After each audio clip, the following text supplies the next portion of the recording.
definition is a nice easy one, Article 100 Plenum.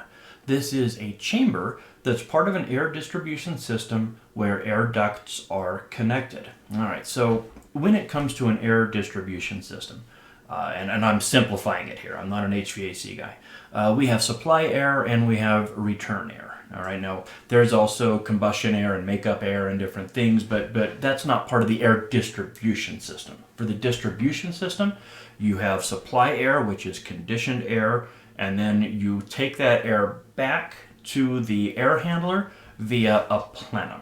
All right, and then we recondition that air and we redistribute it. So a plenum does not include the supply air ducts. The plenum is the return going back to the air handler. All right, so here in the photograph, what we're looking at is a plenum. All right, so inside of the stud bay, this whole tinned off area is an air plenum.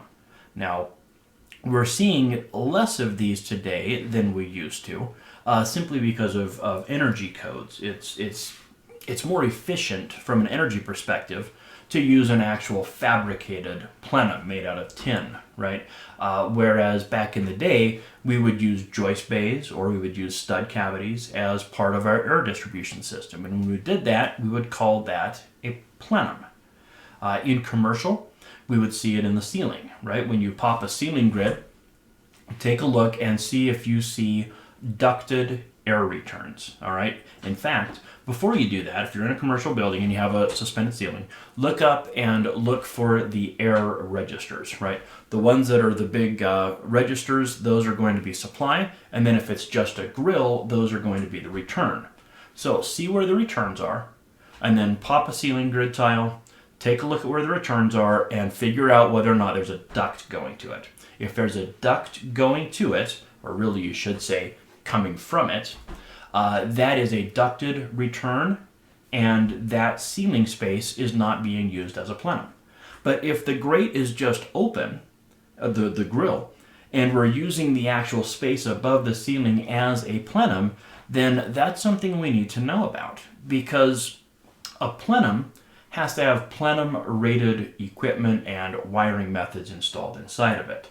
So if you have a plenum space like above a suspended ceiling, you're going to have to go to section 300.22C as in Charlie and figure out what the requirements are for wiring in a plenum space.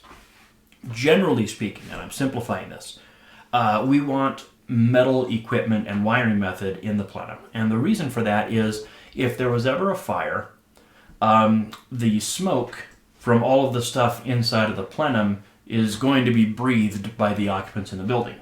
Now that's bad enough. What we don't want is plasticized smoke going through the building and in and out of our lungs, because that's going to incapacitate the victims much quicker and it exacerbates the problem. So we want to have metal wiring methods, metal equipment inside of a plenum ceiling, or plenum rated non-metallic equipment or wiring methods. And that's where you're going to look at your limited energy cable. So if you have like a Cat 6 cable, for example, you're going to look at it and it might say CM for communications. And then it's the next letter that you need to really be careful with. If it says CMG, that is not plenum rated. If it says CMR, that means it's riser rated. It's permitted to pass from one floor to the next. If it says CMP, that means it's plenum rated and it can be installed in a plenum space such as an air handling ceiling or inside of stud cavities such as this. Now, there's also an exception in 300.22 for dwelling units. And it says, look, for dwelling units, what you're seeing in this photograph is permissible. If this was an other than dwelling units, this would be a violation. So take a peek at 300.22, especially subsection C, and that's where you're going to find the rules for plenums. Be sure to like, follow, subscribe, and ring the bell.